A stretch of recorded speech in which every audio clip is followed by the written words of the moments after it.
looked so calm. He just sat down and started talking. And I liked, after his talk, when he talked about a variety of things, and it just sounded so wise, and it was so casual and comfortable, and he was just sharing his thoughts, it seemed to me.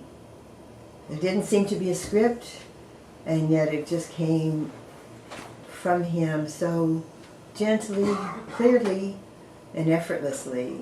It was just a conversation with a friend, a wise friend, it seemed like. Very centered, very calm. And when his talk was over and the people were going to have their picnic lunch, and he was walking across from this side of the outdoor area and walking to that side, and I went up to him. He was walking alone, and I thought, he's alone, and like a lot of celebrities, people keep their distance, and I guess projected my own feeling. I would feel alone being alone, and I went up to him and I invited him to join us at our picnic. I thought, nobody's inviting him. I'm going to invite him to be with us if he wants. And it was so nice. He's walking along and he stopped because a person approached him, and invited him. And he did like a double take and looked at me. I guess he might have been in his own thoughts, and then saw a person in front of him. And he said, thank you so very much. I have another meeting, or I have another commitment. I felt touched. A hand of friendship was being extended to him. And I was proud of myself that I did that, talking to the great. And I felt I'd like him to feel included with others. Nice.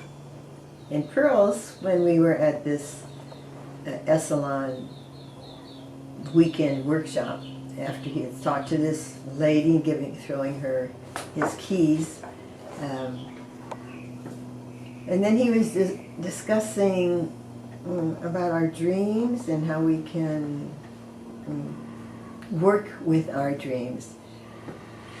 And I was just a person who was sitting in this group, in this room, listening to the great, at least that was my thinking, as my husband thought highly and had read many of Pearl's books.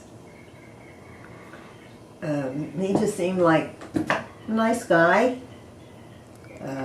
Watching Pearls when people might get up and walk around, and when an attractive female would walk by, his focus seemed to be clear focus of looking at a pleasant vision or something. Yeah. I was kind of in awe that he could talk and a cigarette was still in his mouth, and the ash on the end of this live cigarette would get longer and longer and longer.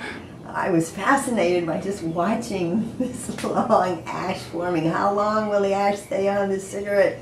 And when it fell down, I think that bothered me, because I wanted him to brush it off, and I wanted to brush it off. It wasn't sartorial with ash hanging here. And he was in a jumpsuit, I guess you'd call it, or coveralls. I think it was a jumpsuit that looked very comfortable in it.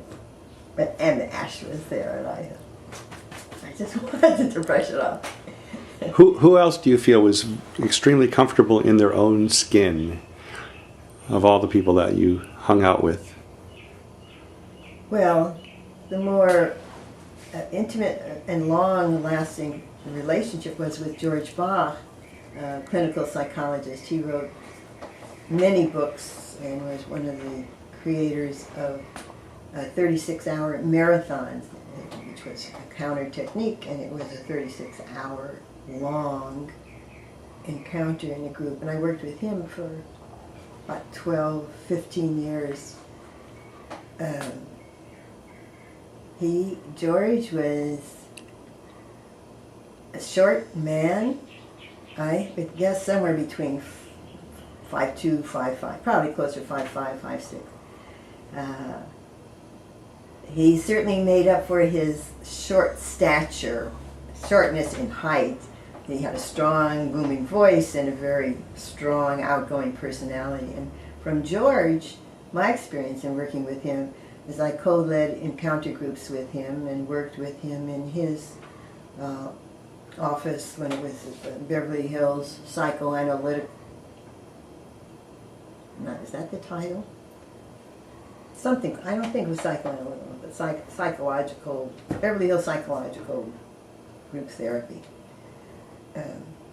George's work started with young children, and then later he went into the adults, and his book of Pairing, which was a bestseller, and another book was titled The Intimate Enemy, How to Fight Fair in Love and Marriage. And George taught people, a format that he created was to be aware of dirty techniques in fighting or unfair techniques in fighting. And I was a very non-assertive individual. I don't like loud voices and shouting voices and arguing people. That scares me. From George, I learned how to fight fair, how to not so much fight, but have a communication between two people, and how to make it a positive and